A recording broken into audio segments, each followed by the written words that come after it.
नमस्कार दोस्तों, स्वागत है आप सभी का हमारे चैनल शेयर मार्केट में। मैं हूं आपका दोस्त नवी और यहां पर बात करेंगे यूनिटेक लिमिटेड के बारे में। बहुत ज़्यादा एक्सपेक्टेशंस इस शेयर से लगाई जा चुकी हैं। Q3 में आज भी स्टॉक में 5% का अपर सर्किट है। पिछले 5 दिनों में 15% के पॉजिटिव रिटर्न, एक मंथ में 25% के पॉजिटिव रिटर्न, 6 मंथ में 714% के पॉजिटिव रिटर्न। पिछले एक साल में स्टॉक ने 531% के पॉजिटिव रिटर्न दिए हैं। मैक्स साइड अगर हम यहाँ पर देखें तब भी अगर स्टॉक जो है वो ग्रीन में आ चुका है, जो कि अगेन काफ़ी ज़्यादा अच्छा साइन है। अब काफ़ी सारे लोगों की एक क्वेरीज है कि पेनी स्टॉक है तो ये बहुत छोटी कंपनी, तो ऐसा नहीं है। कंपनी पेनी स्टॉक है, लेकिन अब ये तो वैसे भी पेनी स्टॉक से बाहर जा रहा है।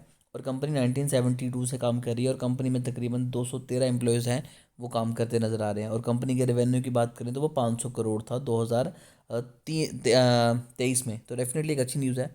अब यहाँ पर दो चीज़ें हो सकती हैं। अब ध्यान से समझिएगा कि कंपनी का जो रेवेन्यू है वो 30% डाउन हुआ है Q2 में। नेट इनकम जो है वो 16% डाउन हुई है। नेट प्रॉफिट मार्जिन से 67% डाउन हुआ है और ऑपरेटिंग इनकम 44% इंक्रीज़ हुई है। अब मैं चार्ट पे दिखाता हूँ आपको। तो अगर हम चार्ट पे आते हैं तो यहाँ पर एक रेजिस्टेंस थी, यहाँ पर रेजिस्टेंस फील की, यहाँ पर रेजिस्टेंस फील की, यहाँ पर आया ब्रेकआउट और स्टॉक चला गया सीधा आगे। अगर हम यहाँ पर जूम करें तो आज आप देख सकते हैं कि स्टॉक का जो वॉल्यूम है वो तकरीबन 9 मिलियन से 10 मिलियन के अराउंड है और कंपनी की आने वाली है अर्निंग। तो ऐसे में अगर कंपनी का रिजल्ट अच्छा नहीं आएगा तो ये स्टॉक आपको वापस से बहुत गंदे तरीके से नीचे आता नज़र आएगा और स्टॉक शायद आपको 8 रुपये 80 पैसे के अराउंड भी दिखाई दे। तो जिन लोगों ने बहुत बड़ा अमाउंट अभी इन्वेस्ट करने के बारे में सोच रहे हैं तो थोड़ा सा वेट कीजिए, क्योंकि कंपनी के Q2 के रिजल्ट इतने ज़्यादा अच्छे नहीं थे। और यहाँ पर ऑपरेटर स्टॉक को ऑपरेट करके पंप एंड डंप भी कर सकता है। पंप एंड डंप में सिंपली क्या होता है, अगर इन केस यहाँ पर किसी ने स्टॉक को पंप करना शुरू किया, किसी ऑपरेटर का नाम लीजिए XYZ, तो उसने क्या किया, यहाँ पर स्टॉक को करना शुरू किया पंप और हैवी क्वांटिटी उठा के दबा के रख ली घर पे।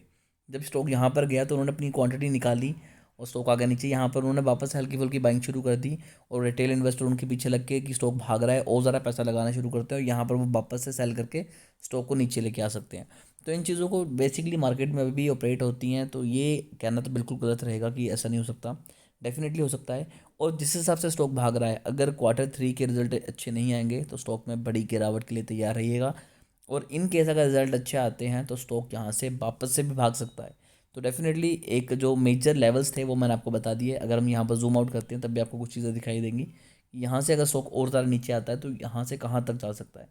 तो अब अगला जो मेन स्टॉक भाग चुका है डेफिनेटली, तो यहाँ से अगर ऊपर जाएगा तो 12 रुपये 30 पैसे के अराउंड एक रेजिस्टेंस है, जहाँ से स्टॉक अगेन फॉल हमें दिखा सकता है। बट ओवरऑल देखें तो चांसेस ये भी हैं कि Q2 के रिजल्ट इतने ज़्यादा बुरे थे कि Q3 में कंपनी खुद को इम्प्रूव करके हमारे सामने आए और डेफिनेटली स्टॉक में और ज़्यादा अपर सर्किट भी हमें दिखाई दे सकते हैं। तो ये सारी चीज़ें तो क्लियर होंगी जब कंपनी के Q3 के रिजल्ट आएंगे।